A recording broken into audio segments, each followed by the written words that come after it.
All right, Laura, you want to get us kicked off? Okay, yes, thanks, Cece. Welcome, everyone. My name is Lori Schreier, and I'm a member of New Hampshire for Safe Technology. I've been active on EMF issues for several years after becoming aware of my own sensitivity and becoming aware of the science, which there seems to be more of every day, supporting the fact that there are harms from EMFs, especially in close proximity.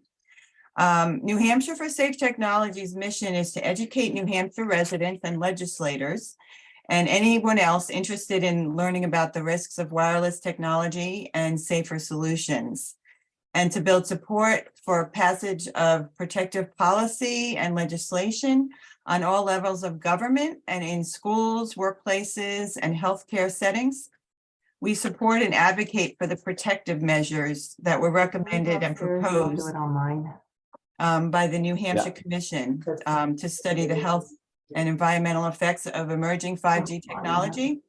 And that report was released in November of 2020. So I want to say thank you to the founders of New Hampshire for Safe Tech, Jen White and Deb Hodgson, who couldn't be here today, and who continue to facilitate the webinars that we're doing and the Facebook page and the email list where they send out information on emerging EMF science and actions every week, as well as Cece, who also does that. And she has graciously been doing these webinars for us for months from Massachusetts for Safe Technology, and she's here today. And I'll allow her to introduce herself in her fantastic presentation that she always does for us. So thank you, Cece. Oh, thank you so much, Lori. And I'm so grateful to have you here with us. I know that you have a farm that you should be out there in the sunshine doing what you do for your organic farming. So I'm so very grateful that you have taken the time to be with us today.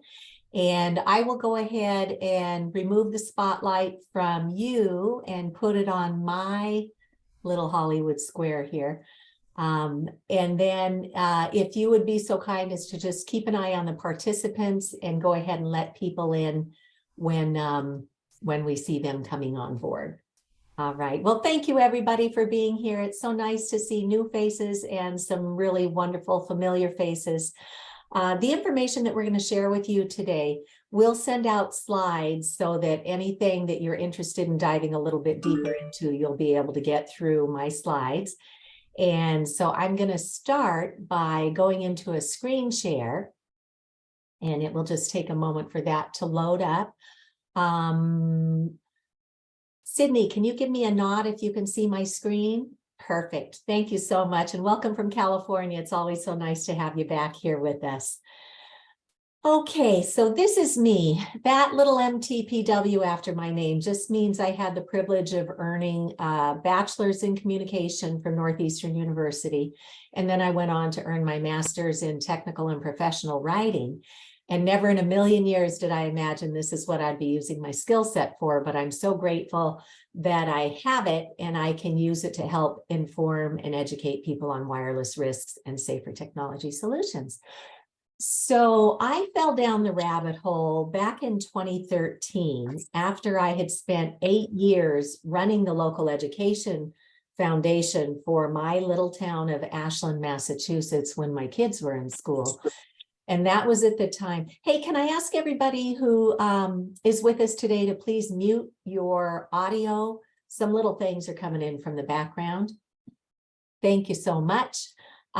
So I used to run the local education foundation at the time when industry was telling us that our kids were going to need to have all this new technology to succeed in the world. So I ran campaign after campaign to get wireless infrastructure in our schools, to get iPads and Chromebooks and smartboards and minis, and what we thought were all these great new additions to the classroom.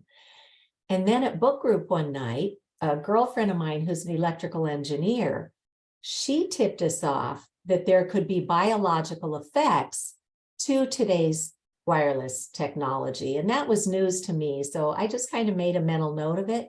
But not long after that, somebody else sent me something, came across my desk that there looks to be biological effects from wireless technology. So that's when I started looking. And, you know, being a tech writer, I was just like, well, is there any science to this? So I just started poking around, and I was astounded to find literally thousands of peer-reviewed studies all over the world showing that this technology is extraordinarily harmful. And we'll walk you through the science on this in just a few minutes. So as I started reading all of this, I'm going, oh my gosh, we need to take care of this. And I thought that if I raised my hands with our schools, that it would be like a gas leak in the chemistry lab or something. And we would, of course, get the kids out of the building and make it safe and then bring them back in. But I got crickets. Nobody even responded to me at first. And I'm feeling like I'm in the twilight zone at this point, right? I'm like, the science is showing kids are especially vulnerable. But what I later learned is that the wireless industry had already gotten in at the state level and had put it in through our Department of Elementary and Secondary Education that all this technology had to be embedded in the curriculum. So it became a very difficult conversation to have. But when they read the legal fine print, I think that's where they had an uh-oh moment. And that's how we became the first in the United States to even have this little sign hanging in our classrooms with precautionary words like, turn off the devices when we're not using them. Otherwise, they're pulsing radiation all the time. Turn the Wi-Fi on only on an as-needed basis, and always place the device away from the body. So we'll show you that legal fine print in a minute that tells us all of that. So that's how I began on my journey. And when I realized that our schools put up this sign, probably to protect their legal backside, I kept thinking, this isn't good enough because they're not actually doing it. They're not actually turning off the wireless and protecting the kids. So that's when I went to my state senator and I spoke to my state representative as well. And Senator Karen Spilka put me in with a lawyer in her office because I measured her cell phone. I measured her district director's laptop, and both their devices went way into the red zone of danger. So we started doing legislation in Massachusetts. I met with Senator Spilka in 2014. She introduced a bill in 2015. We've had more than 20 bills in Massachusetts, and we've made some important progress, but we've never passed a bill to actually tell the public what the risks are and how to use this technology safely. We are so blessed that we have made those types of inroads in New Hampshire. And it's still an uphill battle in New Hampshire, but we'll show you some really good things that have happened.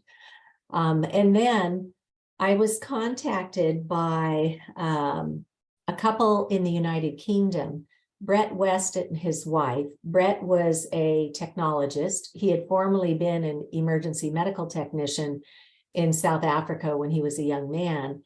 And now he worked in high tech, and his job was to put wireless systems in massive construction projects in the UK. Brett had learned that the American Academy of Environmental Medicine, which are the doctors that get the conundrum cases that their medical school training never trained them for, they put out a position statement back in 2012 to school superintendents saying, we should be hardwiring our schools and not radiating the children and the staff. So Brett and his wife, Lynn, and one of the scientists in Finland, Dr. Mikko Ahonen, and we spent this amazing period of time together, and we created online training where we can literally train a workforce, a school force, parents, mature students in about a half an hour online. So if you want a good crash course, you might go check out wireless education. We do charge a small fee to help us with our overhead costs, but it's literally about the cost of a movie ticket. It's like $15. So know that these resources are there. And then Dr. Deborah Davis, who's the founder of the Environmental Health Trust, which is arguably the world's greatest database on this topic. She was the one who introduced me to Brett and Lynn West in the UK and introduced Miko Ahonen, the scientist, to us. She brought a team of experts to the Massachusetts State House back in 2015 or 2016. And that was the first time I got to meet others who were talking about this issue, because for the first 2 years, I was completely self-taught, and the science was so compelling, even a decade ago, that having brought this into my schools, I couldn't let it go. So I went to the State House, and Dr. Deborah Davis, she's a Nobel Peace Prize co-laureate on climate change. She brought with her Frank Clegg, who's the retired president of Microsoft Canada. He is now speaking out on this issue.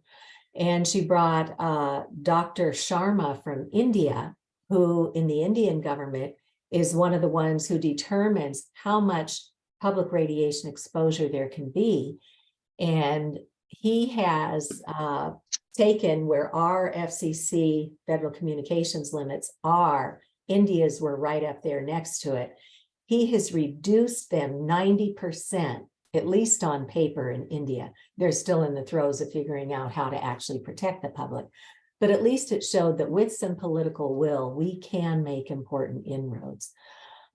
So we had other experts on that panel. And as I realized there were other people all around Massachusetts who knew about this and were working on it in their communities, we eventually formed Massachusetts for Safe Technology, which I think over time spurred New Hampshire for Safe Technology. Now there are more than 150 groups all across the country that are working on this issue.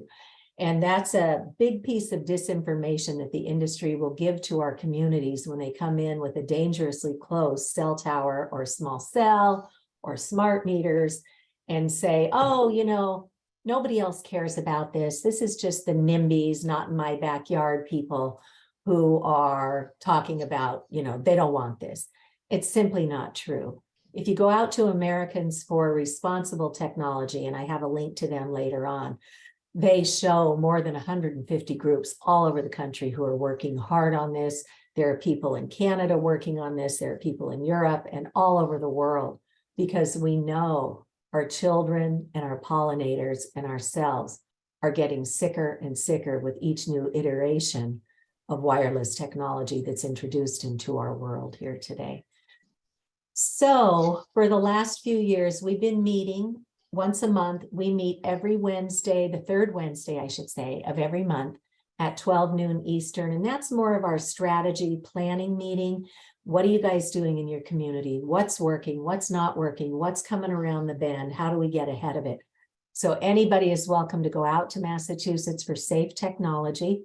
On our events page, you'll see our monthly strategy call, and you'll also see that every month we offer 2 of these free public education webinars, so that as you digest this information and go a little deeper, you can come back and keep learning with us. And you can also bring your loved ones, your town public servants, your school public servants, or private school administrators. And your legislators, because this is a safe, credible, non-threatening place to be introduced to the facts. And that's why we do this. We do this for you, so there's always a current place to come to learn. I like to share this link for the Health and Buildings Roundtable Conference that was held down at the National Institutes of Health. I was so honored when they asked me to co-chair the technology panel. And I was able to bring in Frank Clegg from Microsoft Canada, Peter Sullivan, who's a philanthropist in this area. He was also a fighter pilot and an engineer in Silicon Valley, where it was like his friends who invented the cell phone and stuff. So I was really taken with the lecture I saw Peter give to the autism community.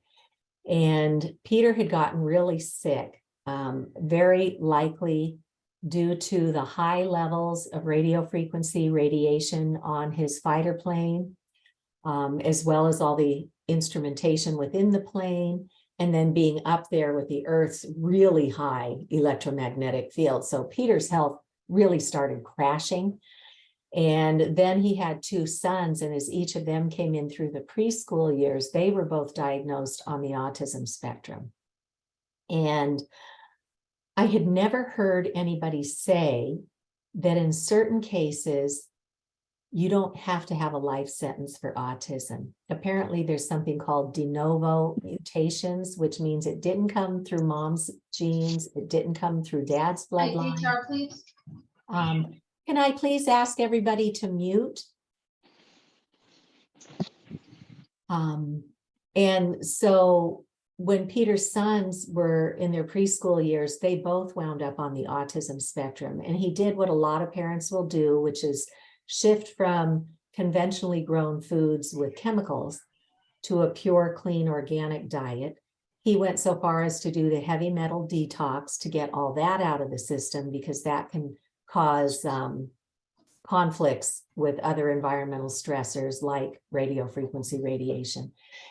Today, he says his first piece of advice is to do a digital detox and give the house at least 12 hours a night where the radio frequency radiation is not transmitting.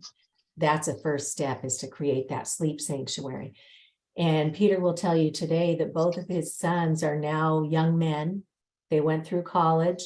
They are doing great, and neither one of them is on the autism spectrum again or any longer. So we don't want to overpromise by any means. Every single body is very different individually, but by removing these man-made exposures, there are a lot of gains that many people have every single day, simply by getting these exposures out of the environment. One of the biggest gaps that we had when I was first studying this is that a lot of people were getting sick and their doctors had no idea to advise them to remove the radio frequency exposures. Now we are so fortunate that we have an EMF medical conference, and I'll just spend a second to talk about alphabet soup and the acronyms that we swim around in this work. Lori, would you be able to go into the participants and mute whoever that is? Thank you. So EMF stands for electromagnetic fields. These are the pulsations of microwaves that are pulsed out of all of our wireless technology. There are other types of man-made electromagnetic fields that come off of the wiring behind the walls of our homes. In commercial builds, they have to use a shielded wire, which simply means it's got a foil liner in there. But in residential, they haven't made that part of the building code yet. So there are other man-made forms of electromagnetic fields, but the ones that we're going to focus on today are radio frequency radiation fields. These are two-way microwave radiation pulses that come from our own personal devices, as well as what they're connecting to in the forms of routers, cell towers, utility smart meters, the new 5G small cell antennas, and perhaps the satellites that are being launched by the thousands overhead. So we have this medical conference. It began in 2021. It was recertified until June 15th of this year. So if anybody wants to just go learn, anybody can take this conference. You don't have to be a licensed healthcare practitioner. We have dropped the pricing down so low, it's less than $50 to attend this 3 or 4 day medical conference, and it's all done on Zoom or on a virtual platform. So there's a 4-hour pre-conference course that Dr. Magda Havas, Professor Emeritus from Trent University, who taught electromagnetism for 25 years. She is one of the conference co-chairs, and she does a 4-credit pre-conference course to give everybody the basics, and a credit equals an hour. So it's a 4-hour course. Give everybody the basics of what these man-made energies are and the risks, and starting with solutions for what we can do. And then we have world-leading doctors and scientists. I was honored to be asked to speak on state and local policy. But it's a really great way to learn. And in all total, there's 24.5 continuing medical education credits. But those who want to attend, and especially those who want to get the credits, you have to be enrolled by June 15th and complete the training by July 1st. So later in my slides, you'll see I've got a link to a letter that you can print off and take with you to all of your doctor's appointments, your dentist appointments, your therapists, your physical therapists, whoever you see for healthcare. Please hand them the letter, because most of them are completely in the dark and they have no idea that this radio frequency wireless radiation is causing so much harm today. So we have so many amazing resources that we didn't even have a decade ago. And I'm excited to share all that with you today. So how did my schools become the first in the nation? As I mentioned, I think it started when they read that legal fine print, and our friends at Environmental Health Trust has a page on the fine print. But for anybody with us today that has an iPhone, I invite you to take that out and go into your settings. So once you're in settings, a little ways down, hit general. On a really old phone, you'd hit about, but most people have been talked into upgrading their devices. From general or about, you go all the way down to the bottom where you see legal and regulatory. Hit that. And then a little ways down, maybe 4 down on the next list, you'll see RF exposure. This is the legal fine print on radio frequency microwave radiation. It's two-way microwave radiation that they politely call energy. And it is, it's a man-made light energy form. But they tell us a couple of really important things in there. They say, one, this device was tested at a distance from the body. So if you're tucking this into your bra or your suit pocket or your shirt pocket or your yoga pants or your back pocket, you're exceeding the Federal Communications Commission's public radiation exposure limits that were set back in 1996, before we had any of this technology that we depend on today. A little further down, it says, so if you want to reduce your exposure, use a hands-free option. And they suggest using a headset or a speakerphone. And I will come out of the slide sharing for just a second there. And I want to show you another alternative, because folks, we have solutions for everything. But it does take a little relearning and a shift in our mindset. But this is something called a hollow tube or an air tube headset. Notice there's no metal that would be going up to my brain. A little ways down are these little beads. These are called ferrite beads, and they break the radiation that's traveling up the metal wire here. And this, you would plug it into your device like you'd do anything, and then set the radiating device as far away from you as you can, and then use the hollow tube headset or the air tube headset. And we don't want to, fool ourselves. There is no safe level of microwave man-made radiation in the scientific literature. So we want to get to as low as reasonably achievable. That's called the ALARA principle. And the Centers for Disease Control already uses the ALARA principle to get to as low as reasonably achievable with ionizing radiation. So our man-made microwave radiation is something called non-ionizing radiation, meaning it doesn't have enough power behind it to break the atom apart. But that's where the FCC's limits are now. They're set for these heat limits or thermal limits that you'd have to have so much heat to break the atom apart. But what the science that we'll look at in a few minutes is telling us is that the radiation levels from all of our man-made stuff is happening at hundreds of thousands of times below that. So the FCC still allows this much, and the industry is still putting it out at this high.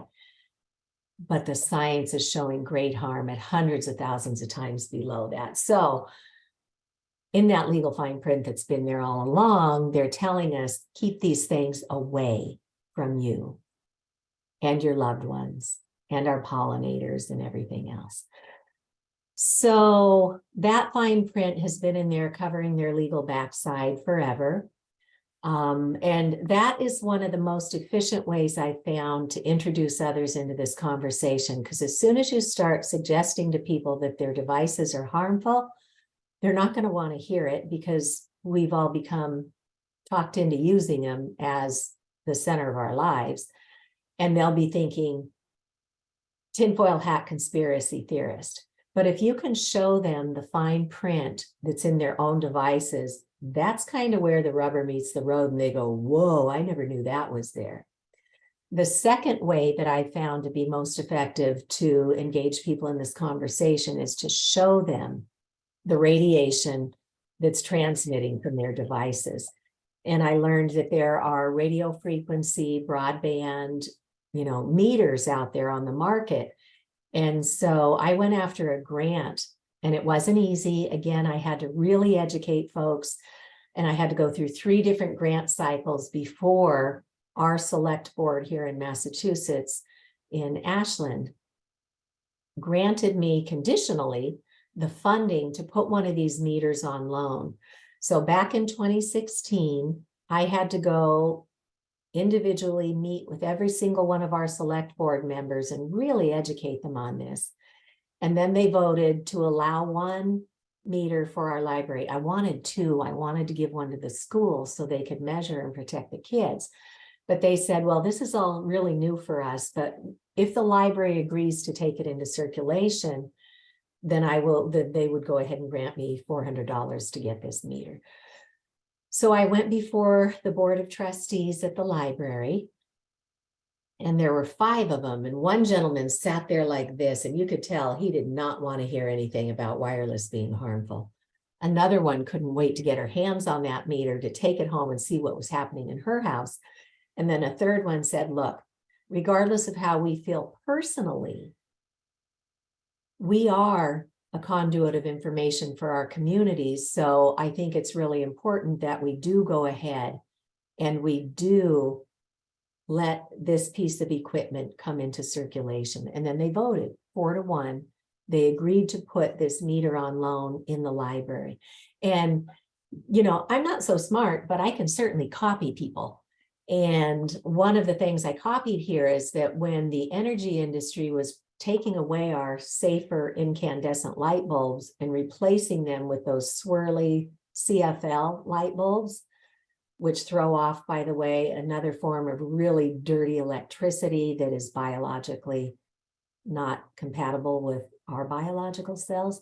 When they were pushing those out into the market, one of their marketing campaigns was to donate to our libraries a kilowatt meter that came in this nice case that they barcoded, thinking that you could take it home and measure how much energy your incandescent light bulbs use, and then measure one of these new CFL light bulbs and see how much money you're going to save over the course of a year. So that's how I even got the idea for this. So we became the first in the United States to put this one, at the time was the Acoustimeter. It's on par with this other one, which is a Safe and Sound Pro 2. And the Safe and Sound Pro 2 is what's been recommended at the EMF Medical Conference. And doctors are bringing this into their practice, loaning it to their patients and saying, go home and measure, and then come back and we'll teach you how to remediate. So most libraries today now have a library of things. So it was a stretch back in 2016, but now most libraries are loaning out stuff. So it's not hard to ask your library to put one on loan. A doctor and I went after one for the Newton, Massachusetts Public Library. And then out in Pittsfield, Massachusetts, their library funded it outright. So a lot of libraries now have budget for things. So think of that as an opportunity in your community to maybe put one on loan. I know Lori, our co-host today, went in with a neighbor and they split the cost on it and then they share the meter.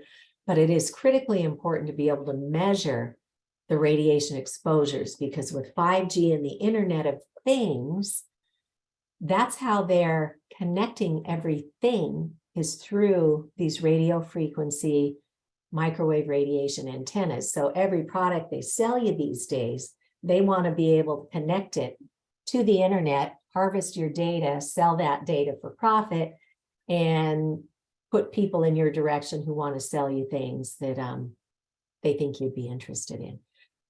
So being able to measure this is really important. So I'm going to stop sharing for just a minute too. And I want to kind of help us understand what level of radiation we're talking about. So this is the Safe and Sound Pro 2 broadband radio frequency detection meter. And for those who understand the numbers, it goes from 200 megahertz to 8 gigahertz. So I'm not a scientist and I'm not a math person. I'm a word girl. I'm a writer. So it's taken me some time and I'm still getting my mind around these figures and numbers and stuff. But what I learned is that the Earth has its own pulsation of electromagnetic fields. The Earth pulses about 7.83 times per second, this lovely, healing, natural energy that helps to synchronize us and synchronize the plants and the pollinators and everything else out there that depends on the Earth's life force. So that's at 7.83 times per second, which is, in science, they call that hertz, or hertz is how many times per second, right?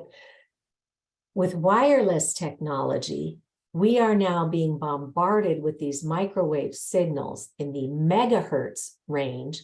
Mega means in 1 second, you get jackhammered 1,000,000 times. In the gigahertz range, that means you get jackhammered 1,000,000,000 times per second. And here, our poor little bodies are wanting to just truck along at 7.83 pulses of nice, clean energy from the Earth. So see how in my home, I've gotten it down to flashing in the green? That's where we all want to be. The science indicates we should be at 10 or less. And this unit of measurement is called a microwatt per square meter. So basically within 3 feet of air, how much radiation do we want to aim for? We want to be at 10 or less. And it's the maximum number on my meter that I'm looking at. Right now in my house, I'm at 3, and we want to be at 10 or less. So that's pretty good. But I want to show you what happens when I take my cell phone out of airplane mode.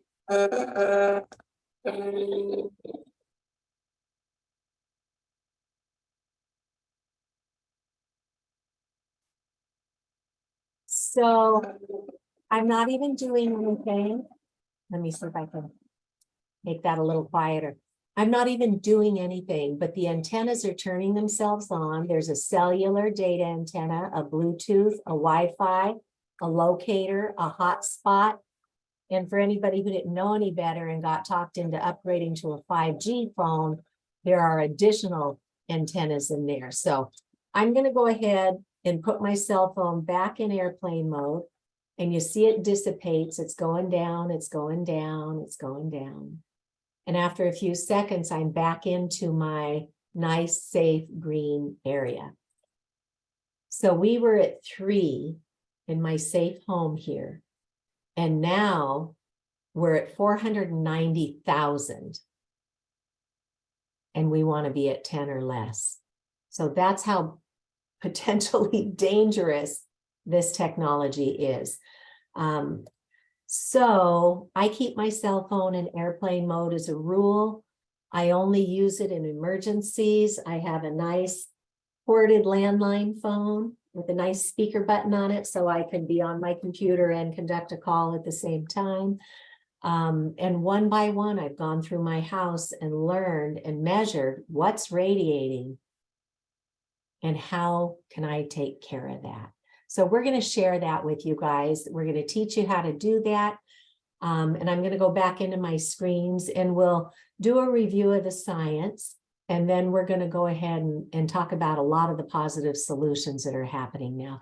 Deb, Hey, thanks Cece. for raising your hand. We're going to hold questions if we can until the end, unless there's something technical going on. Okay, I'll wait. Okay, thank you. Yep. Okay, my cable station, and I will say, you guys, if you get on this topic and you really want to help get word out through your community, cable stations love it when residents come and say, hey, I have an idea, let's do a program. They love to do local stuff. So mine came to my house and sent a cameraman, and we did a 23-minute public service announcement where we basically just did a walkthrough of what's radiating in my home and then how do we fix it. And, you know, it's not rocket science to fix. On the back of your router, you've got Ethernet ports. You just plug Ethernet cables back in and run them to your devices. Some devices still have an Ethernet port directly in them, so you can just hook up the wires. For others, you can invest in short money, like $20 or $30 to buy an adapter for the Chromebook. I think they were only like 12 to 15. This Lightning to Ethernet adapter for the iPhone was only like $25 or $30. So like I said, there are solutions for everything. And it was great for our cable station. This little video we did in my town, we put it up on, you know, the internet, and it's gotten over 10,000 views. So it's kind of cool to think that, you know, with just a little initiative, you could help a lot of people learn about this issue and, most importantly, start fixing it. Okay, so let's take a couple of minutes and talk about the science. What does the science tell us for long-term effects? Child and adult cancers. For years, the industry used to say, oh, well, let's just keep doing what we're doing because there's no mechanism of harm identified in the scientific literature. Well, now we know many different pathways that this radio frequency radiation causes harm. Child and adult cancers. So 2 decades ago, the U.S. National Toxicology Program, which is arguably the gold standard for toxics research in the world, they went in to see if cell phones could be harmful. That was the technology of the day 20 years ago. They are part of the National Institutes of Health and the National Institutes of Environmental Health Sciences. At the end of the day, they had an unprecedented 3-day peer review at the National Toxicology Program, and they found clear evidence of cancerous tumors and DNA damage. Clear evidence is the highest of 5 categories they could assign. And this study was commissioned by the Food and Drug Administration. So clear evidence of cancerous tumors. There's DNA damage, which is our roadmap to grow proper anything from a human to a plant to a pollinator to a biome of any kind. They also, so these were in the lining of the heart. They also found some evidence for brain tumor cancers, acoustic neuromas, thyroid. So we have the science, and the industry always takes these good studies and suppresses them because they own mainstream media. And then they also will say, oh, that's just one study, pay no attention, you know, it's just one study. But right on the heels of our government determining clear evidence of cancerous tumors and DNA damage, the Ramazzini Institute in Italy did another large study on cell tower base stations. So here we've got the receiver in our hand. They did the study on the cell towers, and they found the same findings, cancerous tumors and DNA damage, among other findings. So we don't need more science. We need to be able to educate the public to a point where we can make our own choices on how we want to access technology. So when I started reading the infertility studies, I saw that they've taken male human sperm, exposed it to a laptop with the antennas radiating, and it changed the DNA. It slowed the motility of the sperm, and it caused far fewer sperm to be viable in just 4 hours of exposure. And I had just sent my oldest daughter up to college with her MacBook and her cell phone.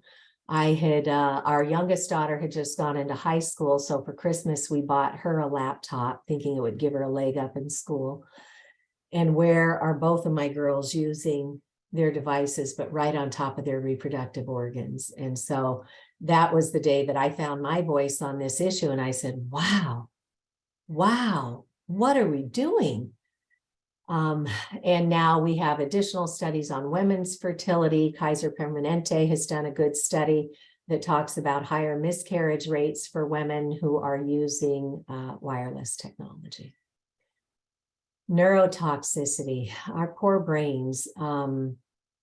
We have something called the blood-brain barrier, which is a membrane wrapped around our brain that keeps toxins from getting into these sensitive tissues. And what the science is showing us is that with this constant pulsation of microwave radiation kind of jackhammering our cells, it's causing a permeation, or it's causing the blood-brain barrier to open. And so now, as part of our regular daily cell repair and cleanup, our toxins are escorted out through the bloodstream, and now they can take a turn and go into the brain.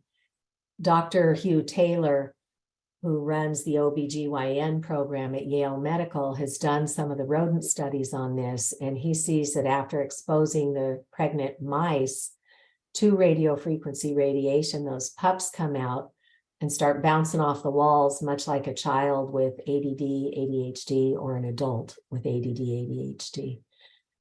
Dr. Martha Herbert founded the Autism Lab at Massachusetts General Hospital. She's a Harvard pediatric neurologist, and she sees huge connections between what we know scientifically happens with microwave radiation and what is happening to the families in her care, in addition to all the other environmental exposures that kids are, well, exposed to today. Alzheimer's, we now see coming on at earlier and earlier ages. It used to be 70-year-olds, 80-year-olds. Now we're seeing it in our 60s, 50s, 40s, 30s, and even some rare cases of 20s. Kids in their 20s are getting diagnosed with Alzheimer's. And Dr. Martin Pall has culled a lot of the research on that, and he's done a good paper on Alzheimer's. And again, you'll find all this information through my links if you want to go check them out. And we're always so grateful when this information starts to come mainstream. As a mom, I first learned about EWG, or the Environmental Working Group, when I was moving my family over to clean grown produce. And EWG puts out a fact sheet every year called the Clean 15 and the Dirty Dozen that guides us on, you know, of all the foods that are grown, which ones should you really try and get organically, so you're not ingesting the chemicals that conventionally grown foods are grown with. So I always have very high regard for the Environmental Working Group. They've got another big database on personal hygiene products that you can, you know, go in and look and see how do these things measure up with environmental toxins. But they've gotten funding, and they now have somebody dedicated to the wireless issue. And they do some advocacy up in Washington, D.C., but they've also begun to put out fact sheets like protecting kids from wireless radiation in schools and at home. They also have another one on the damage that it's doing to our nervous system. So thank you to the Environmental Working Group and their funders. And we need to really understand that children are not just little people. Their very immune system, their central nervous system, their skulls, their brains are all under construction. And what Dr. Om Gandhi and his colleagues have shown us is that if you put a cell phone, these are models of heads turned sideways. The yellow part is the ear. When you put a cell phone up to your ear or mine, that radiation is penetrating our brains about a third of the way through. On a 10-year-old child, it's penetrating about 3/4 of the way into that child's brain. And on a 5-year-old child, you are radiating that child's almost entire brain. So we need to learn that anytime we give a child an electronic device, we need to make sure it's in airplane mode and that they're not getting radiated. So that's some of the long-term science. Now let's see what some of the short-term effects are.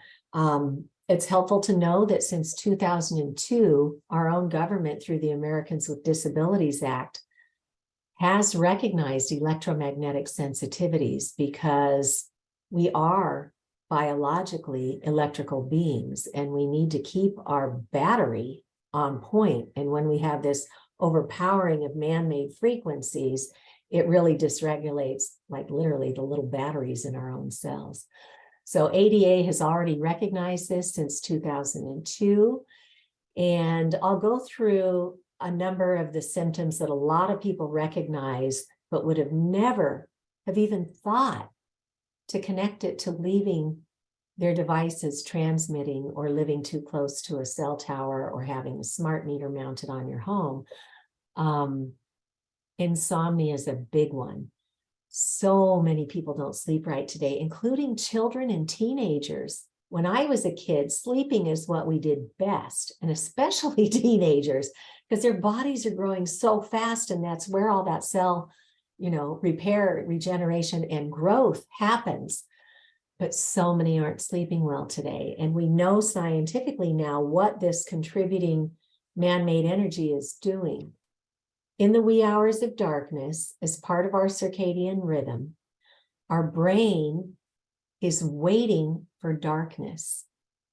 But we leave these man-made invisible radiation light forms pulsing all night long.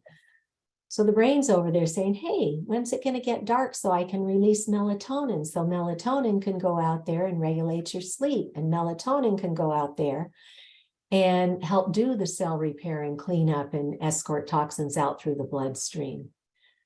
But what happens is we leave all this stuff on, pulse, pulse, pulse, pulse, pulse.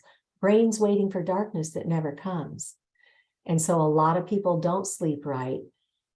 And then they see this domino effect of other biological harm that starts happening when we're not getting proper sleep.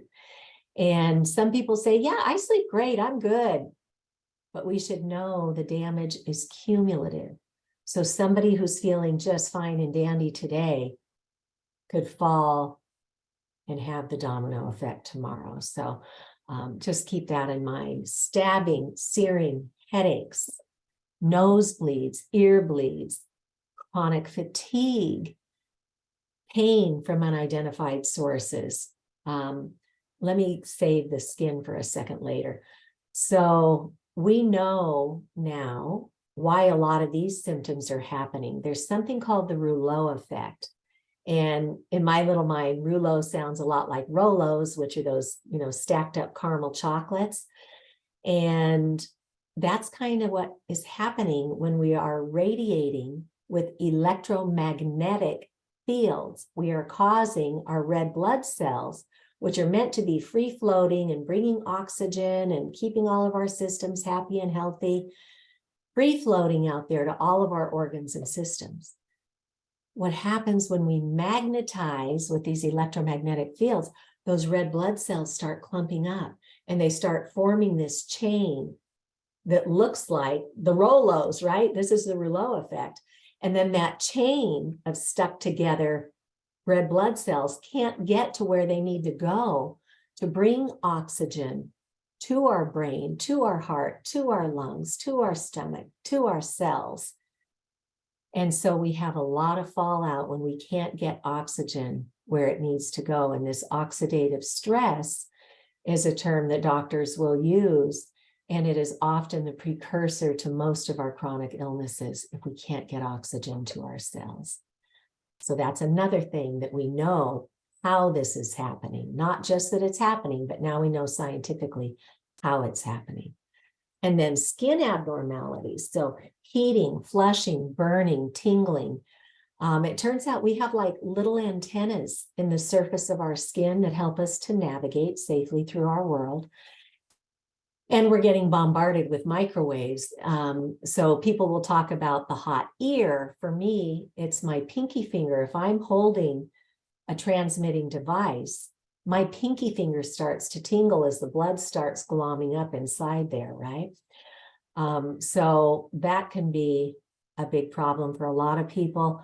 Heartbeats that are going too fast or too slow. Again, our heart is a major electrical organ, and this is an overpowerment of our electrical signaling here. Cognitive impairment. happening to so many people. Anger and behavior issues. This was just heart-sickening to hear at the EMF medical conference, that we can very likely expect to see many more of these societal outbursts. And the extreme end of it, we're seeing these mass shootings ramping up. But even under our own roofs, where anger, behavior issues, anxiety, depression, suicidal ideation, we are polluting our brains, and we are changing literally the gray matter and the white matter of our brain. One of the doctors at the EMF medical conference is Dr. Gunnar Hauser. And out in Santa Barbara, California, these firefighters who had served their community for decades went to go get on their engine, and they couldn't remember how to properly suit up. Once they finally got on their engine and went out on this emergency, they couldn't remember where they were going in this community that they'd served forever. And then once they finally got there, they couldn't properly remember how to administer emergency protocols. And it turns out that the industry had put a cell tower right in front of their firehouse to blow signal back to a multi-lane highway right behind the fire station. And so these guys were just getting bombarded with microwaves, and they live and sleep and work out of that fire station. So Dr. Gunnar Hauser did functional MRIs on their brains and saw that it literally changed the gray matter of their brain, where we have executive function thinking and other really important parts of our brain. So, and it's not just you and I, it is every biological cell on the planet is subject to these microwaves. And for our pollinators and our birds, you know, just like you and I are meant to be synced to the earth at 7.83 pulses per second. That's how these guys navigate, the birds, the bees, the pollinators. And now we've introduced this huge layer of electrosmog that's dysregulating them. And we had reports out of The Hague in the Netherlands when they did testing of their 5G antennas. Literally hundreds of birds dropped out of the sky, whether they were stunned or dead. We also got reports on cruise ships where they put these big, powerful antennas on top of the cruise ships, that the birds are drawn to it, and then they get overpowered and they started dropping down onto the decks of the plane. Many other, reports of the birds hitting the cell towers, which is why they eventually put up lights on top of the cell towers. So the birds, they still get confused by it and burn themselves out flying around it. But so it's not good for our planet. It's not good for the trees or the plants. And for those concerned with energy consumption, we should know that way back in 2012, Greenpeace did a report that showed if the cloud were a country, and the cloud meaning all of our infrastructure on all of this wireless and wire, if all of that were a country, it would have been in 2012, the 5th largest consumer of energy in the world. And here we fast forwarded a decade plus, and look how much more we've been pushed into adopting. So energy consumption is huge. And then every one of our devices has dozens of minerals that are extracted out of the earth. And not only is that unhealthy for our planet, but the human atrocities that go hand in hand with the extraction of those minerals. If we really understood that, we would not just buy the best, shiniest new object that's out there. We would use all of our devices to their full life cycle, and then make sure that what we discard is properly recycled. Data warehouses, networks, personal devices, streaming, sending and receiving, charging and recharging all of our stuff. All of this is consuming energy in the background that we have never been taught to think about. But once we know better, we can do better. So maybe you'll look at your phone and go, gosh, I really do have a lot of apps on there that I honestly never use. Well, that's an easy fix. Get rid of them. And then they're not in the background constantly doing updates. Hardwire your technology, and then you don't have to be charging it and recharging it all the time. Streaming consumes huge amounts of energy. And so what we did is our television has an Ethernet port on it. We ran an Ethernet cable from our router, and we went into the settings and turned off the antennas. And then we can still get Netflix or whatever it is that we want to watch, but it's all going through a hardwired connection that's not using as much energy as if you're just sitting there downloading. That takes a lot of energy, and it'll save your batteries. So little steps, but one of the biggest things as I was learning about this is I kept thinking, surely if this is as bad as I can go out and just do my own research and find, somebody's got to have our backs on this, right? Well, unfortunately, nobody's got our backs on this. We need to work this from the ground up as we teach those who are in positions of decision-making capability at the state and local levels and then the federal level, but nothing changes if we don't speak up. So in 2015, and again, I started in 2013, and for 2 years, I just didn't get it. And then in 2015, Harvard's Law School Center for Ethics came out with this 59-page report, which is still available free online, Captured Agency, How the Federal Communications Commission is Dominated by the Industries it presumably regulates. Look at this graphic they chose, the revolving door. And that's what's happened with most of our federal agencies, is they are now being run by people from industry who have their corporate profits at the forefront and not public health. So I read with great interest Captured Agency, and I went, oh, so nobody has our backs. And that's where we are today. But I'll share with you some really good inroads that are coming, but it's going to take years. So it's up to you and I to learn about this. And then more recently, ProPublica, which is an independent journalistic source, which is amazing because mainstream media is all owned by these big industries that put their profit ahead of public health. ProPublica has begun reporting on this. Peter Elkind has done some really good articles, and this one does a fresh investigation of how the FCC is shielding the cell phone companies from the safety concerns. So ProPublica is good. They've done a number of articles of late. And then remember when we were looking at the National Toxicology $30 million study that showed clear evidence of cancerous tumors and DNA damage? I mentioned that that was initiated by the Food and Drug Administration, but it was 20 plus years ago now. And there's a complete different set of people in our government than then. Those guys are long since retired or have died. And now the gentleman who's in charge of the radiation control at the FDA is this Dr. Jeffrey Shuren.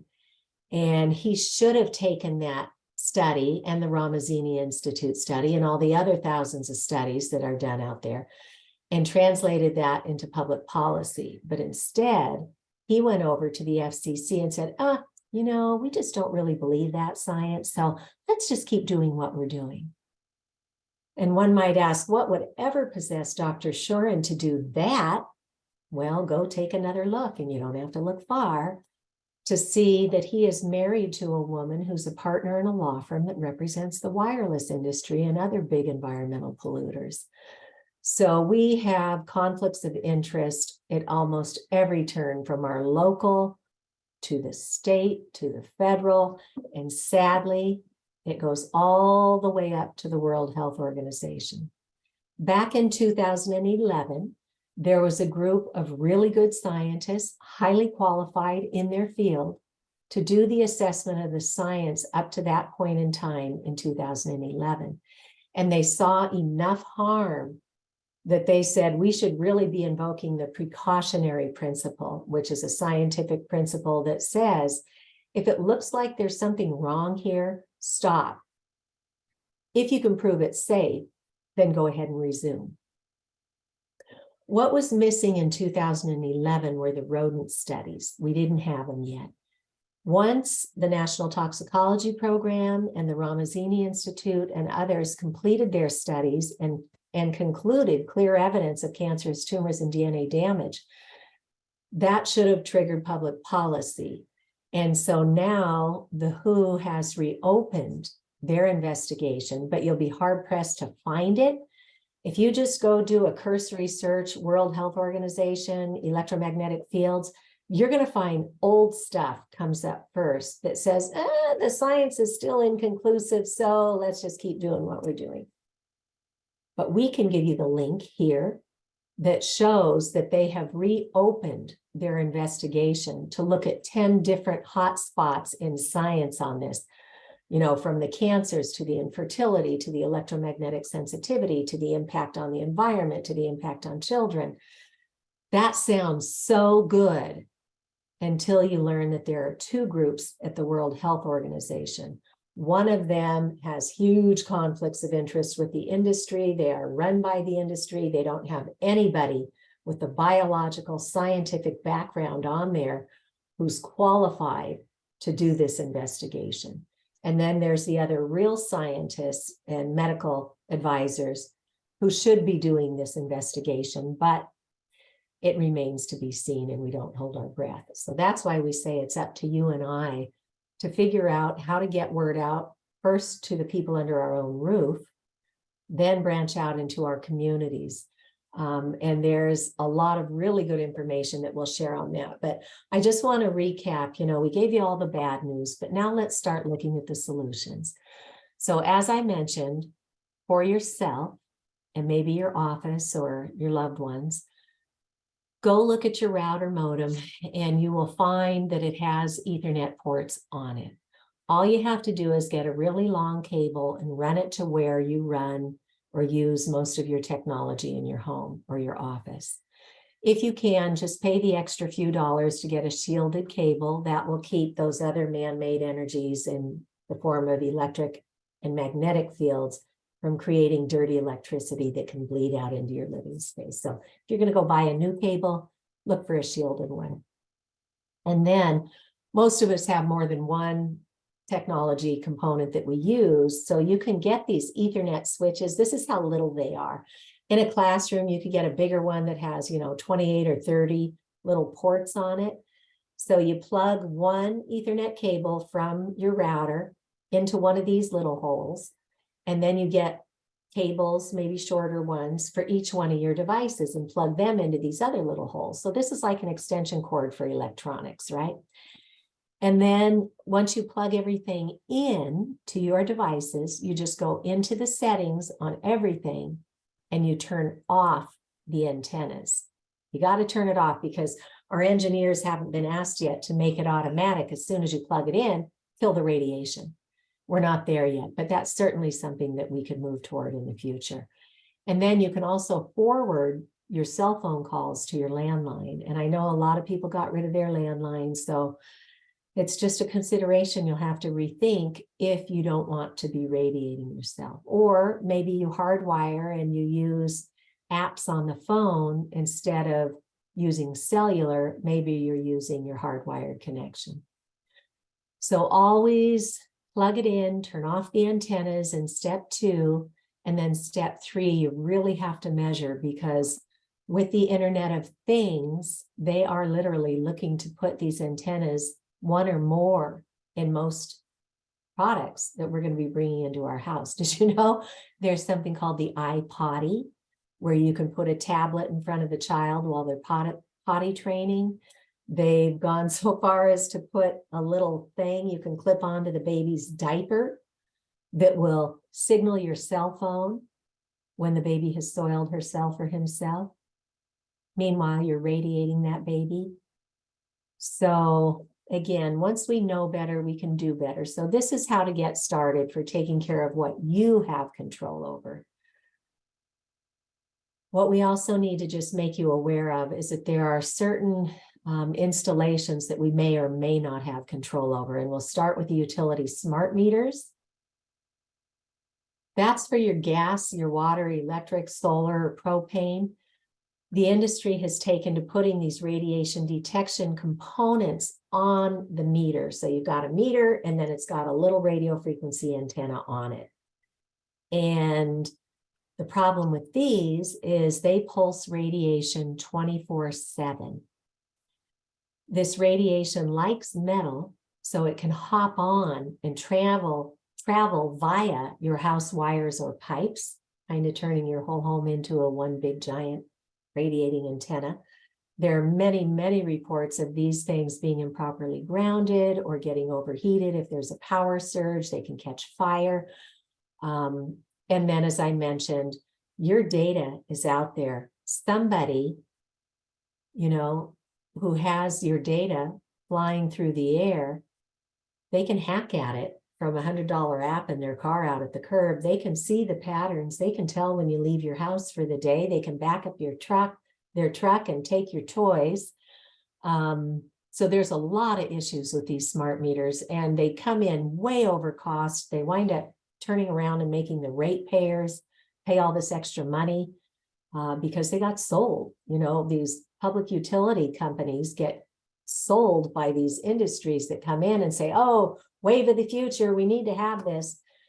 Meanwhile, the analog meters where we used to watch the dials go round and round, those used to last for 40 or 50 years. And now these smart meters have to be replaced every 5 to 7 years. So it's not a good deal for our towns, but how did our poor public servants, how would they even know the downsides unless we help them to learn? When we were at the medical conference, the doctors were telling us that this is often the leading cause of sudden onset microwave sickness when these smart meters go in, or heaven forbid, a whole bank of them go in on a multi-unit dwelling like an apartment complex or a condo, and people are getting wiped out. This is a big environmental justice issue. Here in Worcester, these environmental polluters will go into these often minority, low economic, underprivileged communities where people are working 2 or 3 jobs just to keep a roof over the head and food on the table, and they can't pull their heads up long enough to say, oh my gosh, what's going on? So they come in and they roll out their toxic products like National Grid did in Worcester with their Smart Grid pilot program, which went way over budget. Our Attorney General's office got involved from the economic end of it. We tried to teach them the physical end of it too. Fell on deaf ears, follow the dollar. And then National Grid turned around to New York and to Rhode Island and said, hey, look how great it went in Massachusetts. Let's roll it out in your state. And now they're doing it in Rhode Island.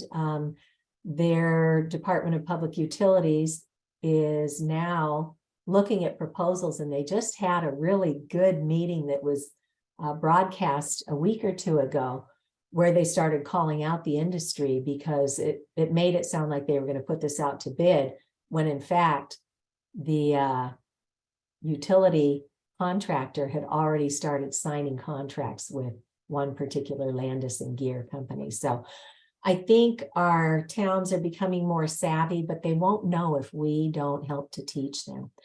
Jeremy Johnson was a Silicon Valley engineer. His wife was a medical doctor. They both got really sick in short time. And it turned out it was a smart meter that was mounted, or a bank of them that was mounted on their condo. So Jeremy does a really good TEDx talk here. And then Dr. Alexia McKnight is a veterinarian radiologist, and she got really sick to the point where driving down the road, she couldn't remember if a green light meant stop or go. And this is a doctor. And she figured out it was a smart meter on her home. So she now has a TED Talk that anybody is welcome to look at and share.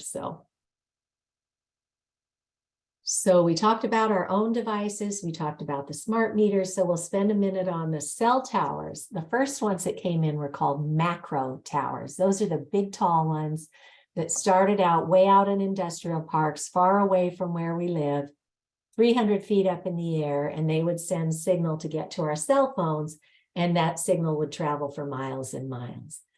Then they started encroaching because as they built out their products, they needed more capacity, and more capacity means you need more cell towers. So they started putting in more cell towers and coming in closer and closer to where the people are using their devices. There's a website called antennasearch.com. And here in the United States, you can put in an address and it will give you a 3-mile radius of how many antennas are out there. In some of the more rural towns, you might get back like, 40 or 50 antennas. Look what happened when I put in the State House address for Boston. There were, within a 3-mile radius, there were 1,520 cell towers. There were 4,512 macro antennas. And as you know, they're sticking them on buildings, they're putting them on rooftops. And our cities have become so polluted with electrosmog. But when we look at this, it's important to always look at the non-industry funded science. And being a tech writer, I started something called Understanding EMFs, which is my research repository, just so I could remember where I saw important things that I wanted to get back to later or share with others. Anybody's welcome to use this as a launch point for their research. But the science is telling us that they're seeing adverse neurobehavioral symptoms or cancers in populations living at less than 500 meters, which is 1,640 feet from a cell tower or these antennas. So there's this curve. When you look at the society studies, those are called the epidemiological studies, what's actually happening in our real world. This curve of neurotoxicity and death starts to come down at that 500-meter marker, 1,640 feet. It doesn't actually level out with regular population statistics till double that. So ideally, you want to be at least 3,000 feet away from one of these things. But if there are any children, pregnant women, elderly, or anybody with any kind of an existing health condition, the science indicates you should be at least a half a mile away. So that's all documented here. Feel free to go mine that. But this little map here is showing us just how densified we become with all of these big cell antennas. And then they're now adding to all of that soup, they're adding onto it 5G, which just means 5th generation technology. And the industry is selling it as we're going to have these faster entertainment downloads, smart cities, super highways, all this great, newer, faster, yada, yada, yada. But take a look at who's buying the entertainment industry. It's the same companies that own the telecom industry. So this is a new revenue stream for them. And all that's left to monetize. So right now, our 3G and now mostly 4G carrier waves are carrying all of our data and signal back and forth using these longer waves that can literally go through objects and into our buildings to get to your devices. All that's left to monetize are these tiny little millimeter waves. And they will be able to carry vast quantities of data, but they can't carry it very far, nor can they carry it through objects like buildings and rain and snow and trees. So this is all being bundled together, and they're adding in a whole new layer of microwaves to kick off 5G. This is what some of them look like, these little antennas here. But look at how many have already been pushed into Boston. And these are coming in at street level, at the curb, right outside of people's houses or offices or medical buildings. Every 2 to 12 houses is their goal. And we have reports of them coming in and clear cutting the trees at the very time that our cities are looking to build up the tree canopy to keep the towns from getting so hot in the summer. And here they come in and they start clear cutting the trees to make these little microwaves be able to target your 5G devices. And it was never safety tested. U.S. Senator Richard Blumenthal out of Connecticut was at a commerce hearing with Congress up in DC, and he said to these 2 industry leaders, please share with us, how much money have you invested in independent science to prove this is safe before you brought it to market? And you can listen, thanks to our friends at Environmental Health Trust.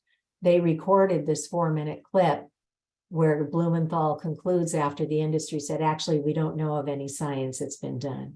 He said, so we're flying blind here as far as health and safety are concerned.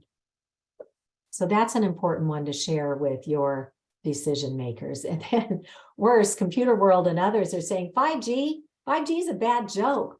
We're not even getting the faster speeds that they were promising us.